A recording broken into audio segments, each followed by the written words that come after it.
우리 우성균 목사님께서 우리 가운데 전해줄 말씀은 빌립보서 1장 3절에서 6절 말씀입니다. 빌립보서 1장 3절에서 6절 말씀, 우리 3절에서 6절이니까요 우리 한 목소리로 다 같이 한번 읽었으면 좋겠습니다. 같이 읽겠습니다. 시작. 내가 너희를 생각할 때마다 나의 하나님께 감사하며 간구할 때마다 너의 무리를 위하여 기쁨으로 항상 간구함은 너희가 첫날부터 이제까지 복음을 위한 참여하고 있기 때문이라. 너희 안에서 착한 일을 시작하신 이가 그리스도 예수의 날까지 이루실 줄을 우리가 확신하노라. 아멘. 오늘 제가 간접적으로 목사님께 전달받기로는, 오늘은 우리가 칭의를 했으니까 오늘 목사님께서 우리 기독교의 구원론의 아주 중요한 성화에 대해서 오늘 이 말씀을 근거로 해서 우리 가운데 하나님 말씀을 전해 주신다고 합니다. 여러분 열린 마음으로 말씀 받으시고 여러분 영혼에 큰 은혜가 되시기를 주의 이름으로 축복합니다.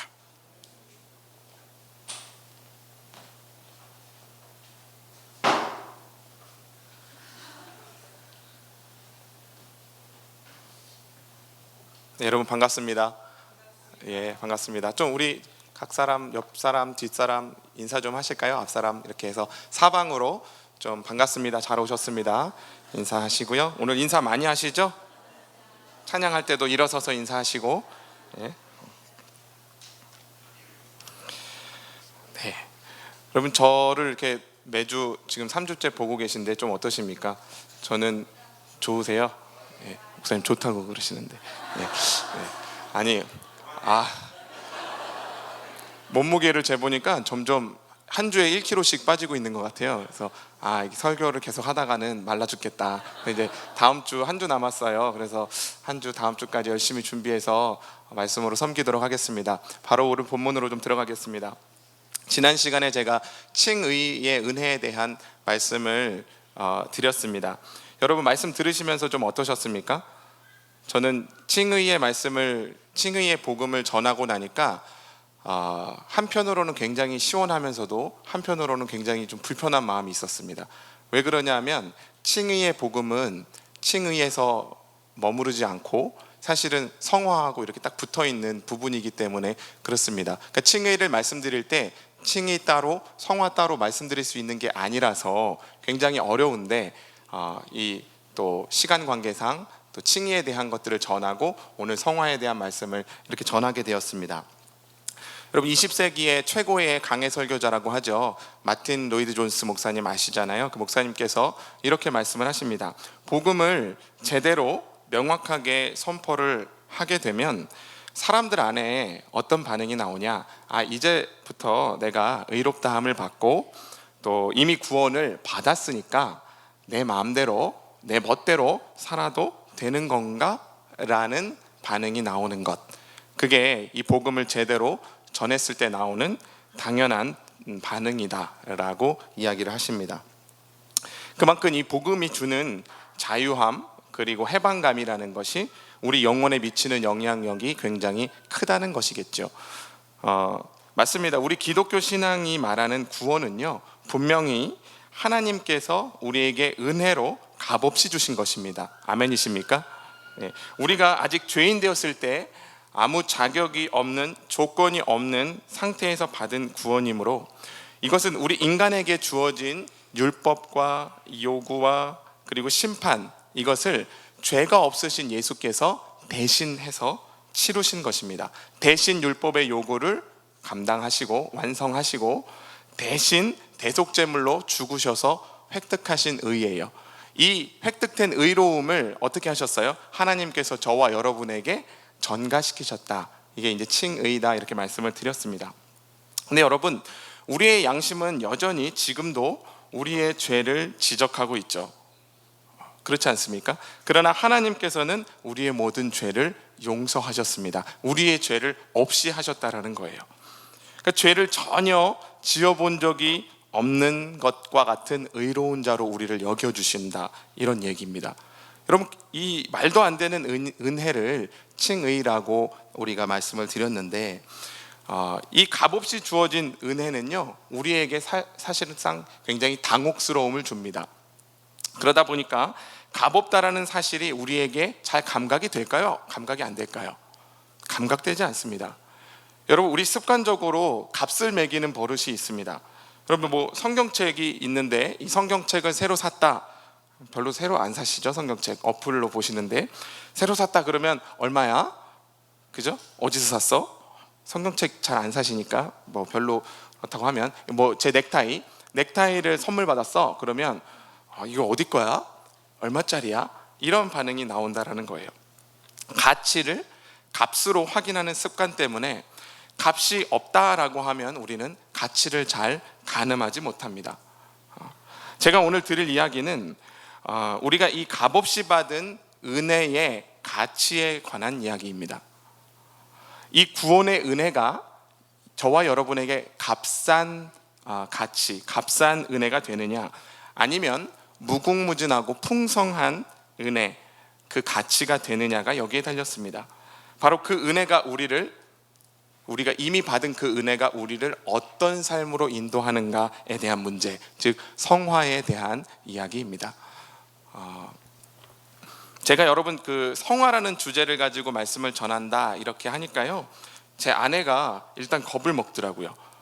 왜요? 똑바로 살아라, 아니면 말씀대로 살아라, 뭐 책임을 다해서 살아라, 은혜에 합당한 열매를 맺어라 하는 식의 메시지가 나올 거라고 예측했던 것 같아요.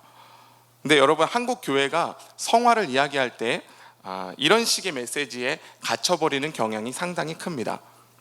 한국 교회가 성화를 이야기할 때요, 성화를 강조하는 것이 또다시 어떤 율법에 갇히는 것으로 돌아가거나, 아니면 교회 안에서의 어떤 헌신이나 봉사, 충성, 이런 것들을 요청하고 거기에 잘 부응하는 것으로 성화를 생각하는 경향이 짙어요. 반대의 경우도 있죠.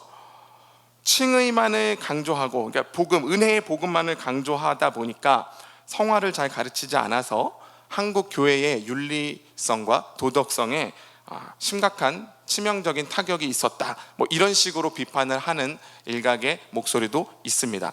저는 이런 목소리에는 별로 동의하지 않습니다. 왜 그러냐면, 사랑하는 여러분, 이 담론들이, 이 성화에 대한 담론, 여러 가지 담론들이 나오는 이유가요, 사실 성화에 대해서 제대로 이해하지 못해서 나온 처사이기 때문입니다.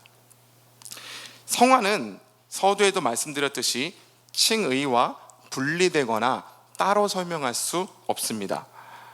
여러분, 성화하면 누가 떠오르세요? 장로교회의 창시자 칼빈 선생이 떠오르죠. 이 성화의 신학자라고 할 정도로 했던 이 칼빈 선생이 성화론을 이야기할 때 뭐라고 말씀하냐면, 칭의와 성화를 분리시킬 수 없는 단일한 은혜의 두 면이다, 이렇게 얘기를 합니다. 조금 이해가 되십니까? 단일하면서도, 그러니까 같은 것이면서도 이중적인 은혜다, 뭐 동전의 양면과 같다, 이렇게 설명을 하면 좀 되겠습니다. 그러니까 칭의와 성화라는 것은 우리의 인식, 그걸 굳이 구별하고자 하는 인식 때문에 구별이 되는 거지, 저와 여러분들의 어떤 신앙의 삶, 경험, 이런 것들 안에서 칭의와 성화가 구별되지 않는다라는 거예요. 좀 이해가 되십니까? 참된 믿음은요, 그러므로 그리스도 안에서 이 칭의와 성화를 동시에 취하게 됩니다. 그래서 여러분, 성경이요, 칭의와 성화 자체를 구분짓지도 않고 단계를 나누지도 않아요. 여러분, 성경에 칭의나 성화라는 말 들어보셨습니까? 그런 표현 없습니다. 그냥 이 둘을 다 넘나들면서 성경의 요청이 우리에게 주어진다라는 것입니다. 이것을 뭐라고 하냐? 구원의 풍성함이라고 합니다. 우리가 구원을 생각할 때 내가 한 번 받은 구원 취소되지 않아라고 하는 그 구원만 생각하지, 하나님께서 이 성화를 통해 우리의 전생애 가운데 이루어 가시는 구원은 잘 포착하지 못한다는 거예요. 그러니까 여러분, 이 칭의와 성화를 생각할 때 무엇을 생각하시라고요? 구원의 풍성함 안에 이 두 가지가 모두 담긴다라는 것입니다. 여기에 대한 대표적인 예가 오늘 제가 선택한 본문입니다. 오늘 본문의 6절을 함께 읽어보도록 하겠습니다. 본문 6절입니다.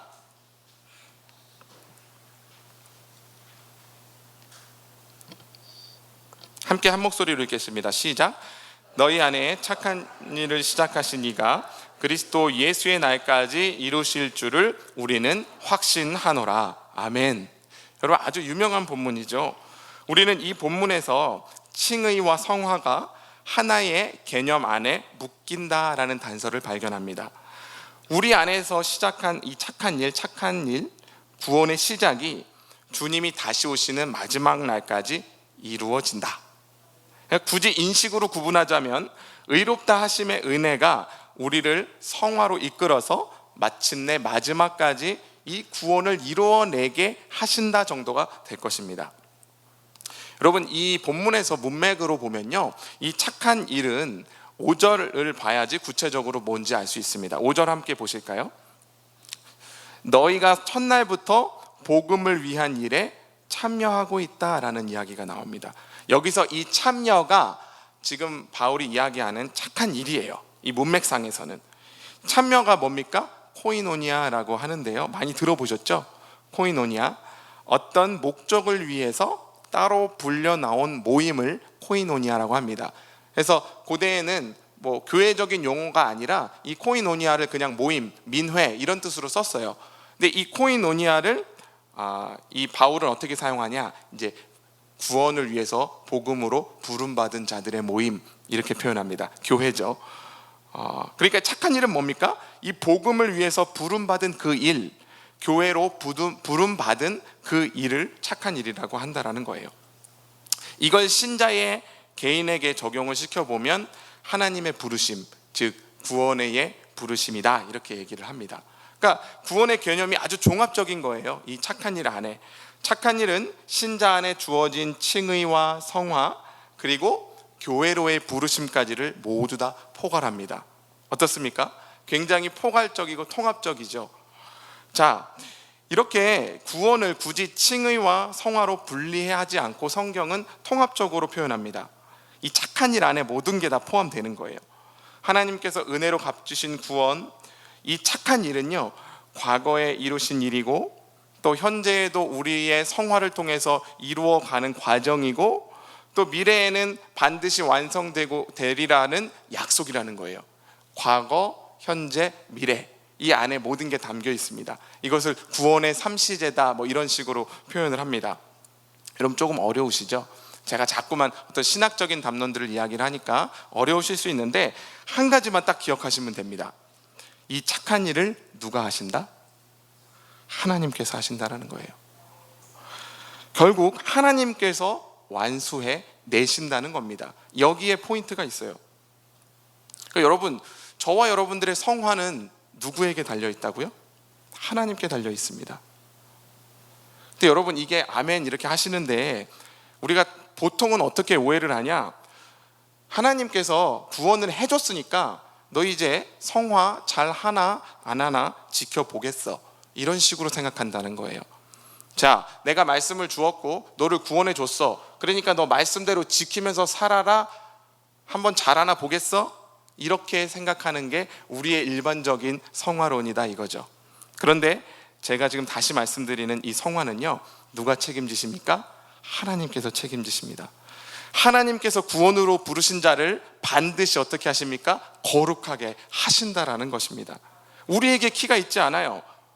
본문을 보시면 착한 일도 누가 하세요? 그분이. 이루시는 것도 누가 하세요? 그분이. 이 성화가 바로 하나님의 일이라는 것이에요. 자, 그러면 여러분, 여기까지는 조금 이해가 되는데 한 가지 질문이 떠오르시죠? 그렇다면 성화에 있어서 우리 인간편에서의 책임과 열정, 의욕, 이런 것들은 아무 상관이 없는가? 우리는 이 성화를 위해서 아무것도 하지 않아도 되는가? 가만히 있으면 되는가? 라는 질문이 떠오릅니다. 여러분, 우리가 거룩해지기 위해서 어떤 의욕도 없이 가만히 앉아 있으면 성화가 될까요? 그렇지 않습니다. 여기에 대한 대답으로 이 본문을 함께 우리가 읽었으면 좋겠어요. 같은 성경이에요. 빌립보서 2장 12절과 13절입니다. 한 장만 넘기시면 될 거예요. 빌립보서 2장 12절과 13절 함께 읽겠습니다. 시작. 그러므로 나의 사랑하는 자들아, 너희가 나 있을 때뿐 아니라 더욱 지금 나 없을 때에도 항상 복종하여 두렵고 떨림으로 너희 구원을 이루라. 너희 안에서 행하시는 이는 하나님이시니 자기의 기쁘신 뜻을 위하여 너희에게 소원을 두고 행하게 하시나니. 아멘. 여러분 12절 하반절에 보십시오. 항상 복종하여 두렵고 떨림으로 뭐 하라고요? 구원을 이루래요. 아니, 방금 우리 앞에서 보았던 본문에는 누가 이루신대요?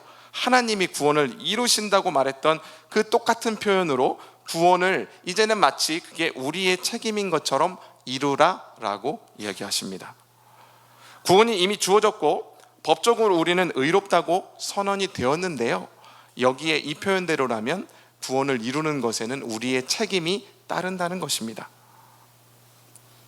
자, 항상 복종하여 구원을 이루라 이렇게 하니까 조금 부족한 듯 보여요. 도대체 뭐에 복종하고 그 내용, 이루라는 내용이 도대체 뭐냐, 이것에 궁금함이 생길 수 있는데요, 이 12절 맨 앞에 어떻게 시작합니까?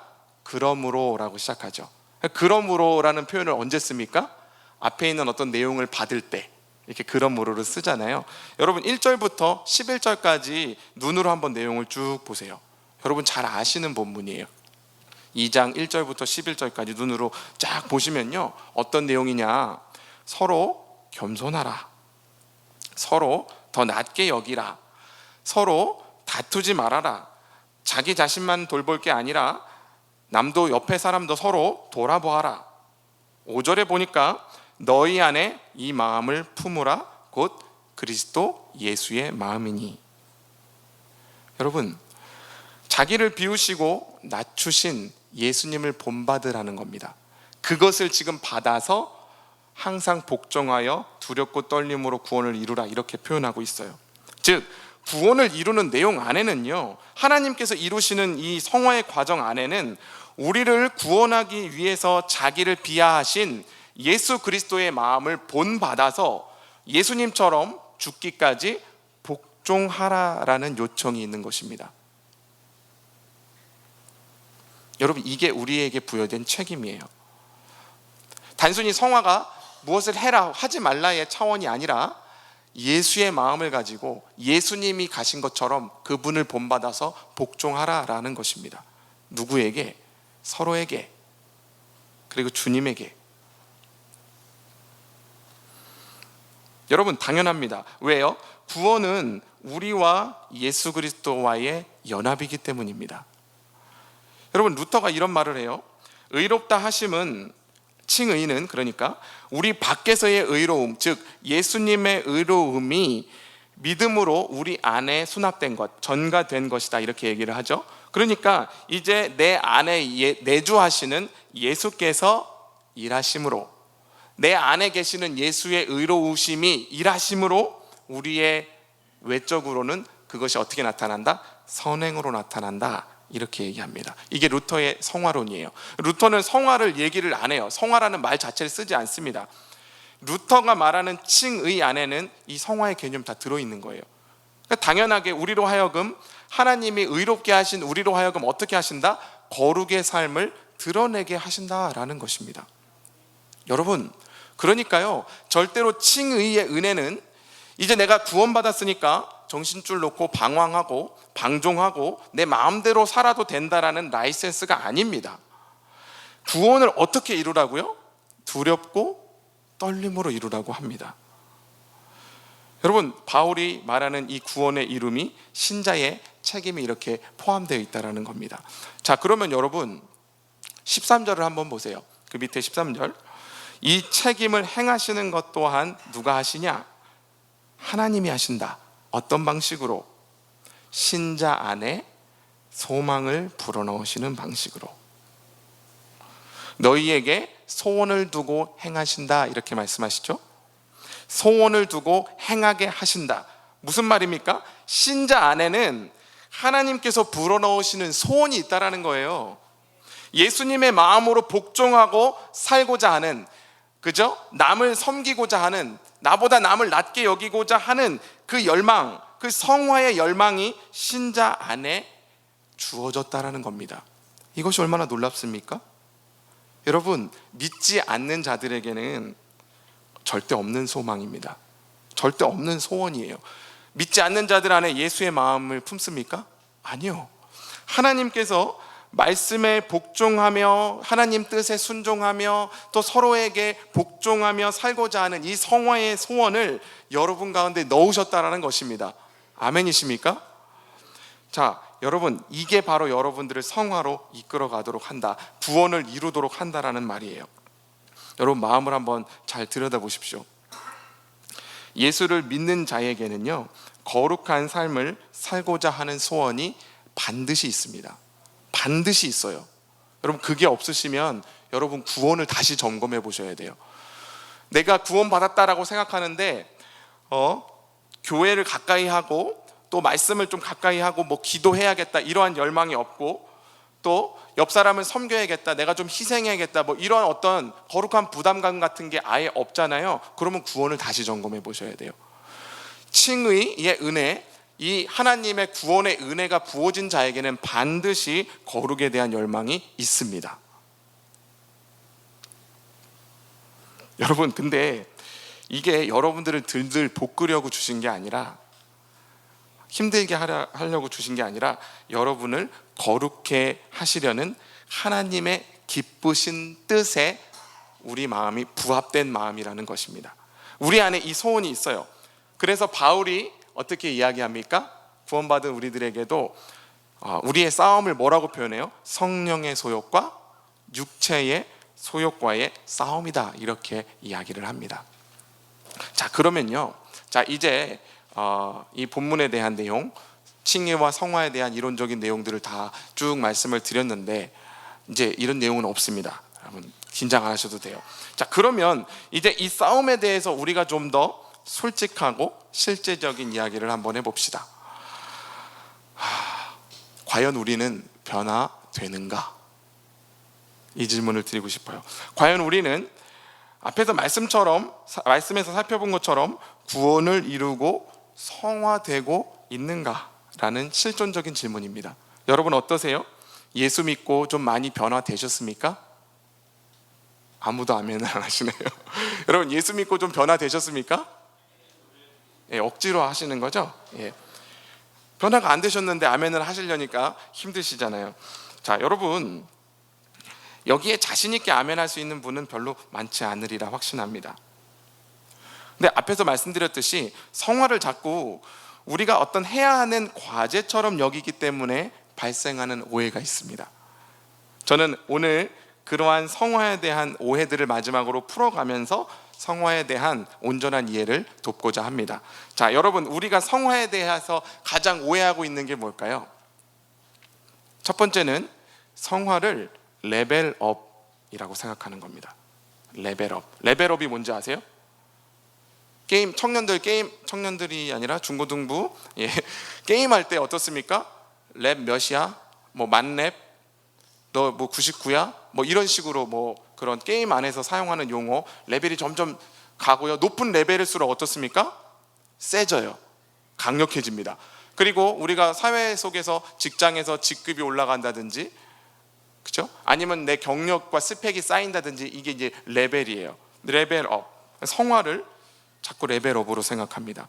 자꾸 점진적인 성화론을 이야기를 하다 보니까 어때요? 신앙의 연수가 차면 찰수록 원래는 어때야 됩니까? 원칙적으로는 성화가 많이 돼야 됩니다. 자, 여러분, 여기 나는 예수 믿은 지 10년 넘었다. 이렇게 얘기하면 안 되겠네요. 예수를 믿은 지 10년 아래 한번 손 들어 보실까요? 10년 다 넘으셨어요? 우와, 우리 교회 대단하네요. 자, 나는 20년 믿지다. 예수 믿은 지 아직. 중고등부는 다 들어야 되지 않을까?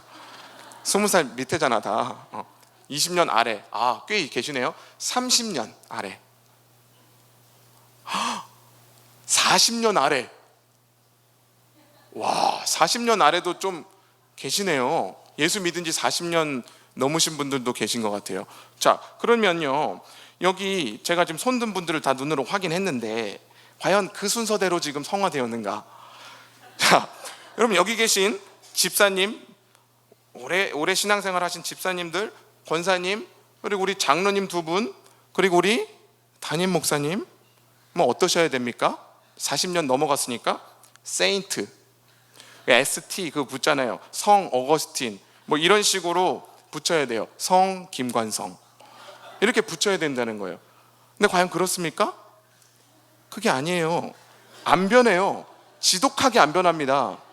지금 목사님 얘기하는 게 아닙니다. 지독하게 안 변한다는 건 예수를 믿고 나서 내가 정말 많이 변한 것 같다라고 생각이 드는 분들은 자기를 모르는 사람들이에요. 물론 간혹 가다가 정말 거룩하신 분들도 계십니다. 어떤 분은 그렇게 거룩할 수가 없어요. 예수님 동생이에요. 어떤 날 보면요, 이런 예수님 동생 같은 분이 감당하기 어려운 현실을 맞닥뜨리거나 어떤 관계 속에서 참을 수 없는 자기 약점이 드러나지거나 하면요, 전혀 다른 사람으로 돌변하는 것을 저는 많이 보았습니다. 포장되었던 본래의 모습이 드러나는 거죠. 그래서 우리는 늘 이렇게 깨닫습니다. 사람은 오래 보아야 예쁘다가 아니라 오래 두고 봐야 저분이 어떤 놈인지 안다, 그거예요. 여러분, 이게 교회에서 배우는 아주 큰 교훈이라는 거 아십니까? 근데 여러분, 이게 맞는 얘기입니다. 우리가 안 변했다라는 말이 맞는 게 아니라요, 우리의 눈으로는 성화가 어떤 수치적으로 보여지거나 평가될 수 없다라는 거예요. 자꾸만 성화를 우리 눈에서 보는 관점, 우리가 눈으로 평가하는 관점에서 보는 것, 이게 지극히 큰 오해입니다. 레벨업으로 보는 것. 하나님께서 각 사람에게 다른 방식의 인생, 다른 방식의 삶의 조건을 부여하십니다. 그리고 다른 방식의 테스트를 제공하세요. 물론 보편적인 인식도 있습니다. 저 사람이 거룩하다, 생양아치다, 이 정도는 분간을 해요, 우리도. 그렇죠? 그런데 이 성화를 볼 때 자꾸 레벨업으로 생각을 하면 우리는 늘 이 성화의 주제가 나올 때마다 어떻게 됩니까? 자기 자신을 자책하고 머리를 때리거나 옆 사람을 어떻게 합니까? 정죄하게 된다는 말입니다. 사랑하는 여러분, 다시 한번 말씀을 드립니다. 성화의 과정은 결단코 우리의 눈에 포착되지 않습니다. 기억하십시오. 거룩으로 이름 붙여진 어떤 행위의 이면에도 악하고 추한 죄가 도사리고 있을 수 있고요, 세속적이라고 정죄했던 어떤 한 사람 안에도요, 놀랍고 신비한 하나님의 거룩이 자라고 있을 수 있다라는 이야기입니다. 여러분, 우리가 어떤 사람들입니까? 오늘 아침에 이렇게 거룩하게 주일 예배를 나왔다가 저녁에는 맛이 가버리고 파렴치가 돼버리는 존재입니다. 그럼 이걸 인정해야 됩니다. 우리의 삶이요, 끊임없이 이런 모양을 취합니다. 그래서 같이 결혼을 해서 부부 생활을 하다 보면 뜨악하죠. 저런 모습이 있구나. 그리고 다 1년 살았으니까 이제 좀 파악했다. 아니요, 파악이 안 됐습니다. 2년, 3년 가면 점점 파악이 더 안 돼요. 그게 우리들이에요. 나이가 먹으면 먹을수록 그 나이대에서 또 주어지는 뭐가 있습니까? 그 어렸을 때는 없었던 욕망이 또 있어요. 그런 것들 가운데 우리는 늘 노출되기 때문에 이 우리의 삶이라는 게 약간 이런 식으로 진행된다라는 것이죠. 그러므로 여러분, 우리는 성화에 있어서 우리 자신이나 남을 바라보는 게 아니라 누구를 바라봐야 됩니까? 그리스도를 바라봐야 됩니다. 우리가 할 일은요, 예수님을 붙잡는 일입니다. 예수 그리스도의 십자가를 바라보고 우리의 죄가 발견될 때마다, 내가 미친년 너를 뛰는 것 같을 때마다 뭐 하는 거예요? 회개함으로 나아가는 것, 다시 예수를 붙잡는 것. 주여, 내가 이런 죄인입니다 라고 회개하며 나아가는 것, 이게 바로 성화라는 얘기입니다. 아멘이십니까? 여러분, 또 한 가지 오해를 소개하겠습니다. 두 번째 성화에 대한 오해는 성화를 마치 키가 이렇게 자라는 것처럼 위로 자라는 것으로 여기는 것입니다. 자라남에 대해서는 우리가 참고할 말씀이 하나 있는데요, 에베소서 4장 15절입니다. 에베소서 4장 15절, 이거 한번 찾아보겠습니다.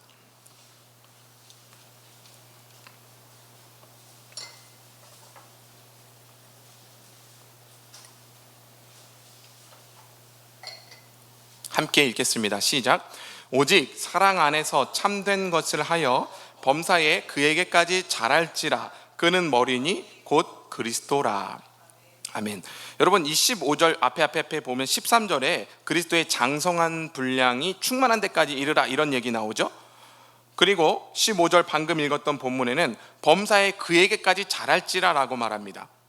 즉 성화는 그리스도의 장성한 분량, 예수님에게까지 자라는 거예요. 목표가 거기라는 거예요. 온전하되 어디까지? 예수님에게까지. 사랑 안에서 참된 것을 하되 그 수준이 어디까지요? 예수님의 수준까지 자라나야 한다라는 것입니다. 성경에서 이렇게 성화에 대한 요구가 분명하게 드러나는 본문도 없습니다. 근데 여기서 오해가 한 가지 있어요.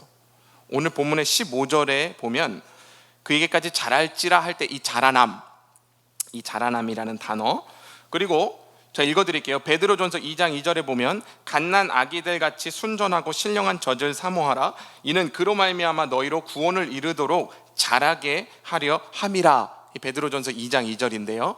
여기서 이 자라남 있죠. 이 자라남이라는 단어가요, 이것을 번역할 때 헬라어 원문을 영어나 한글로 번역할 때 대부분의 영어 성경, 뭐 킹제임스 성경이든 NRT든 NIV든 다 좋습니다. 다 뭐라고 표현하냐? grow up 이라고 표현합니다. grow up. grow가 뭐예요? 자라다. up, 위를 향해 자란다라는 이미지가 포함되어 있습니다. 그러니까 우리도 당연히 성경을 읽을 때 자라남에 대해서 당연히 키가 자라는 것처럼 위로 자라는 것을 염두에 두고 있습니다. 근데 여러분, 이게 오해입니다. 우리는 늘 성화에 대해서 좀 더 높은 차원으로 거룩하게 되는 것, 좀 더 특별한 존재가 되고 하나님과 엄청난 어떤 직통 계시를 주고받는 사이가 되는 것, 좀 더 큰 사람이 되고 훌륭한 인격을 소유하게 되는 것, 더 큰 일을 하나님 나라에서 감당하게 되는 것으로 여긴다라는 것입니다. 여기에 오해가 있어요. 헬라어 원어 성경에는 어디에도 이 자라남을 위를 향해서 자라난다라는 의미로 담고 있지 않습니다. 그렇다면 여러분, 어디로 자랍니까? 성경의 모든 문맥들을 보고 나면 사실 우리의 자라남이라는 것은 어디로 자라나는 것이냐? 아래로 자라나는 것입니다. 제임스 패커라는 신학자가요, 그의 책 거룩의 재발견이라는 책에서 이렇게 말합니다. 우리는 아래로 자라남으로써, 즉 비천하게 낮아짐으로써 예수님의 수준에 이르기까지 성장한다라는 진리를 깨달아야 한다. 그리스도인은 더 작아짐으로써 더 크게 성장한다. 여러분, 역설적이지만 진리입니다. 이것이 바로 예수님께서 말씀하신 누구든지 크고자 하는 자는 너희를 섬기는 자가 되고 으뜸이 되고자 하는 자는 너희의 종이 되어야 하리라 라는 말씀의 의미입니다. 여러분, 성화의 의미에 있어서 우리의 영혼은 매우 중요합니다. 이 제임스 패커가 같은 책에서 뭐라고 말하냐? 우리 영혼을 풍선에 비유합니다. 우리가 자꾸 성화를 영적인 교만과 헷갈린다는 거예요. 목소리 이상하게 내고 목사 한 수 받으면 할렐루야 뭐 이렇게 하고요, 신학교 가서 친구들이랑 인사하는데 전도사들인데 할렐루야 우전도사 너 왜 그래 재수없어, 네. 이런 것들을 거룩이라고 생각해요. 성경책 끼고 다니고 거룩한 척하는 게 성화라고 생각하는 경향이 짙습니다. 여러분, 이런 교만, 이 영적인 교만은 우리의 영혼 안에 바람을 집어넣습니다. 그리고 계속된 교만은 우리를 팽창시키고 부풀려서 결국에는 터져버리게 만듭니다. 반면에 우리를 진짜 성화시키는 하나님의 은혜는 어떨까요? 은혜는 우리의 영혼에 구멍을 냅니다. 구멍을 내서 이 바람이 빠지게 만들어요. 여러분, 풍선이 바람이 다 빠져서 쪼그라든 모습 본 적 있으시죠? 불었다가 다 바람 빠지면 어떻게 쭈글쭈글해지잖아요. 알록달록하고 매끈한 예쁜 빵빵한 풍선이 아니라 쭈그러지고 아주 작아진 풍선 보신 적 있으십니까? 하나님의 은혜는 우리의 영혼의 바람을 다 빼서 우리를 이렇게 쪼그라든 풍선처럼 만듭니다. 어떨 때는 비참합니다. 우리 삶에는 이런 경험들이 많아요. 내가 이렇게 초라한 존재구나, 구제불능의 존재구나 하는 자각이 찾아올 때가 신앙생활 하다 보면 참 많습니다. 여러분, 이렇게 쪼그라든 쭈글쭈글한 풍선처럼 처참해진 자기의 모습을 본 적이 있으십니까? 신앙을 하면 할수록 과거보다 매력이 없고 무능력하고 어리석고 악하고 불충한 존재라는 것을 깨달은 적 없으세요? 마치 내가 이 세상의 주인공인 것처럼, 이 교회의 주인인 것처럼 행세하고 아주 이기적으로 나만 생각하던 그런 모습들이 다 사그라들고 그런 바람이 다 빠지고 내가 그다지 중요한 존재는 아니구나 라는 것을 덤덤하게 받아들인 적 있으십니까? 내가 마음먹은 건 다 이뤄낼 수 있었던 이 젊은 날의 환상에서 이제 벗어나서 하나님 없이는 내가 한순간도 살 수 없다라고 고백한 적 있으십니까? 자기를 신뢰하고 자신만만하다가 한 방 크게 얻어맞고 영혼의 무릎이 꺾어져서 하나님 앞에서 소리도 못 내고 신음하며 기도한 적 있으십니까? 여러분, 처절할 정도로 객관적이고 냉정한 자기 평가가 어느 날 자기 내면을 비춥니다. 말씀을 통해서. 누가 나의 이 실체를 알면 어떻게 하지? 불안해서 미칠 것 같은 그런 순간 맞이한 적 없으세요? 인정하고 싶지 않은 약점을 인정하게 되고, 다만 그것을 하나님께서 좀 자비로 가려주셔서 나와 내 옆 사람이 내 약점 때문에 넘어지지 않게만 해주십시오 라고 숨죽여서 간구해 본 적 없으세요? 사랑하는 여러분, 이게 아래로의 자라남, 작아짐, 이게 바로 성화입니다. 쭈글쭈글해진 우리들의 모습을 바라보고도 그럼에도 불구하고 나를 사랑하시며 나를 아끼시며 나를 거룩하다라고 여기시는 주님을 끝까지 포기하지 않고 바라보는 것, 이것이 바로 성화입니다. 사랑하는 여러분, 우리가 이 점점 아래로 자라나고 작아지다 보면요, 어떤 일이 일어날까요? 우리 바람이 다 빠진 그 자리를 하나님의 은혜로 채우십니다. 하나님의 은혜가 부각돼서 나타납니다. 작고 초라하지만 이렇게 하나님의 은혜가 나타나시는 분들이 종종 있습니다. 목소리를 높이지도 않습니다. 존재감도 없어요. 눈에 띄지도 않습니다. 그런 분들이 계십니다.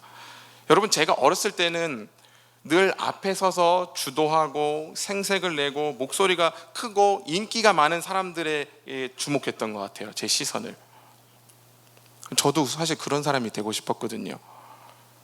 심지어는 오늘 말씀드린 이 성화까지도, 교회에서 말하는 이 거룩함까지도 내가 두드러진 사람이 되는 도구, 내가 좀 자랑하고 싶은 사람이 되는 도구로 사용했던 것 같습니다. 그런데 이제는 묵묵히 자기 자리를 지키며 아래로 자라나고 계시는 분들이 보입니다. 여러분, 이런 분들을 보다 보면 그 인생을 관통하시는 하나님의 은혜를 목도하게 됩니다. 그리고 고개를 숙이게 돼요. 사랑하는 여러분, 이런 분들에게 발견되는 두드러진 특징이 뭔지 아십니까? 이게 오늘 설교의 핵심입니다. 우리가 성화에 대한 오해에서 빠져나와서 진정한 성화, 아래로 자라는 성화를 이루는 비결, 주님께서 우리를 아래로 자라나게 하는 도구가 무엇이냐? 그것은 날마다 자기의 죄를 고백하며 회개하는 삶을 사는 것입니다. 눈물과 애통함이에요. 주님은 그것을 통해서 우리를 변화시키십니다. 그러므로 여러분, 하나님 앞에 나아가셔야 됩니다. 다시 한번 요청합니다. 여러분, 하나님 앞에 나아가셔야 합니다. 아멘이십니까? 제가 왜 이렇게 두 번 강조하냐? 여러분, 자기 자신에 대해서 후회하고 머리를 쥐어박고 그거랑 회개는 달라요. 내가 왜 이러지? 내가 왜 이런 죄를 또 지었지? 진짜 왜 이러지? 이 한숨을 쉬는 거랑 회개의 자리에 나가는 건 다르다는 말입니다. 여러분, 이게 어떤 하나님 앞에서 비통한 무릎을 꿇고 회개하는 이것이 어떤 정형화된 틀이 있지는 않습니다. 이게 교회에서 드리는 예배든 나름의 어떤 경건 생활이든 기도든 이런 것들이 신자들에게는 반드시 필요합니다. 여러분 혹시 말씀을 읽거나 기도하거나 하나님 앞에 예배에 나와서 눈물로 통회에 자복하며 회개하는 이런 기도의 자리가 없어지지 않으셨습니까? 여러분, 교회에서 회개가 사라져버린 시대가 되었습니다. 회개가 없습니다. 죄를 지어도 그냥 넘어갑니다. 죄가 있어도요 그냥 방관해요. 사랑하는 여러분, 회개가 사라진 교회는 반드시 타락하고 방종으로 흐르게 됩니다. 아멘이십니까? 이 시간 권면합니다. 여러분 안에 있는 죄악들, 그리고 우리 공동체, 이 행신 공동체 안에서 발견되는 죄에 대해서 우리는 깊이 생각해 봐야 됩니다. 무엇이 죄인가? 무엇이 나의 죄인가? 무엇이 우리들의 범죄인가? 그리고 하나님 앞에서 자비를 구하며 그분께서 마땅히 우리의 구원을 이루어 가시도록 우리의 자리를 내어드리고 우리의 입을 닫고 쭈글쭈글해지는 풍선이 되기를 자초하십시오. 신자가 복음을 깨닫고 칭의의 은혜를 누리며 이 모든 성화의 여정을 통해서 구원을 이루는 이 모든 과정에는 필연적으로 무엇이 필요하다고요? 회개가 필요하다는 것입니다. 그것이 우리를 아래로 자라게 하고 하나님의 착한 일에 우리를 동참케 하는 것입니다. 말씀을 맺겠습니다. 제가 얼마 전에 그 드라마 한 편을 봤습니다. 혹시 AD라는 드라마 아세요? 그 미드인데 예수님이 십자가에 달려 돌아가시고 나서 그 이후의 사도들의 이야기예요. 근데 이게 저는 또 조금 교회에서 이런 성화 이렇게 보여주면 좀 지루하잖아요. 뭐 옛날 배너 이런 거. 근데 뭐 재미있을까 하고 눌렀는데 재밌어요. 여러분도 한번 보시기 바랍니다. 왜 재미냐면 이 연출을요 성경 이야기 사이사이에 어떤 간극, 그 어떤 인물들의 심리, 그 상황들을 묘사를 너무 잘했어요. 그걸 잘 살려내다 보니까 사도들이 어떤 심리 상태였을지가 잘 와 이렇게 닿더라는 말이에요. 제가 이거 1편인가 2편인가 이렇게 보다가 누가 나오냐면 베드로가 나오는데 베드로가 예수님 3번 부인하는 장면이 나옵니다. 그리고 베드로가요 그걸 너무 자책하는 거예요. 왜 그랬을까? 내가 왜 그랬을까? 너무 자책하고 힘겨워합니다. 드라마상에서는 예수님 죽고 나서 베드로는 예수님 부활 믿지도 않아요. 설마 그럴 일이 없어, 믿지도 않습니다. 그런데 예수님이 부활하세요. 아시다시피 누구한테 나타나십니까? 제자들 앞에 나타나시죠. 그리고 40일 동안 같이 생활하시잖아요. 그 같이 생활하는 동안에 베드로의 심리 묘사가 기가 막힙니다. 차라리 예수님께서 나를 혼을 내시지, 나를 좀 책망하시지, 자책하고 이렇게 내가 지금 어떻게 예수님께 다가가야 될지 모르겠는데 나를 좀 혼내셨으면 좋겠는데, 베드로는 미치겠는데 예수님은 그냥 어떻게 하십니까? 가만히 안아주시면서 말씀하시는 거예요. 네가 나를 사랑하느냐? 내 양을 치라, 내 양을 먹이라. 베드로는 이 말씀을 듣고 예수님이 승천하시는 것을 봅니다. 그리고 나서 이제 사도들의 이야기가 쭉 전개가 돼요. 여러분 어떠십니까? 베드로를 성화의 관점에서 보면 베드로는 실패한 것입니까? 이때? 예수님을 부인한 이때 베드로는 실패한 것입니까? 베드로에게 그 사건은 성화의 실패입니까? 저는 그렇게 보지 않습니다. 베드로가 예수님을 부인하고 다시 돌이키고 회개하는 이 모든 과정 또한 하나님이 시작하신 착한 일 안에 있다고 믿습니다. 사랑하는 여러분, 베드로처럼 실패하실 수 있습니다. 실패하셔도 괜찮습니다. 하나님께서 그 실패를요 우리를 거룩하게 하는 도구로 사용하신다는 것이에요. 말씀을 맺겠습니다. 하나님께서 우리 안에 시작하신 이 착한 일이 결실을 맺어 가실 수 있도록 여러분, 나를 보거나 남을 보는 게 아니라 예수 그리스도를 바라보시기를 축원합니다. 또한 날마다 아래로 자라나기 위해서 회개의 자리, 눈물의 자리를 사모하십시오.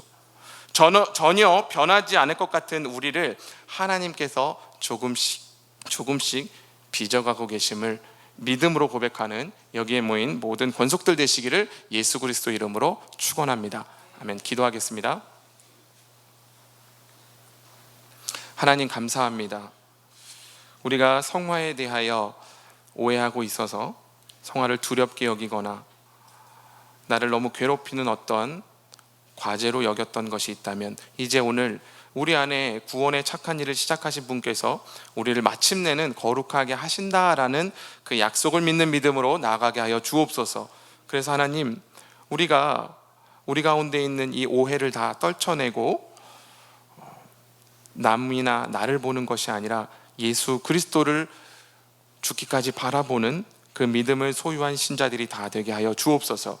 그래서 우리의 심령이 날마다 아래로 자라나며 회개의 눈물 가운데 나아가는 복된 신앙의 여정을 맞이할 수 있도록 여기 모인 우리 행신 가족들 가운데 함께하여 주옵소서. 감사를 드리며 이 모든 말씀 예수님의 이름으로 기도하였습니다. 아멘. 우리 함께 일어나서 찬양 드리시겠습니다.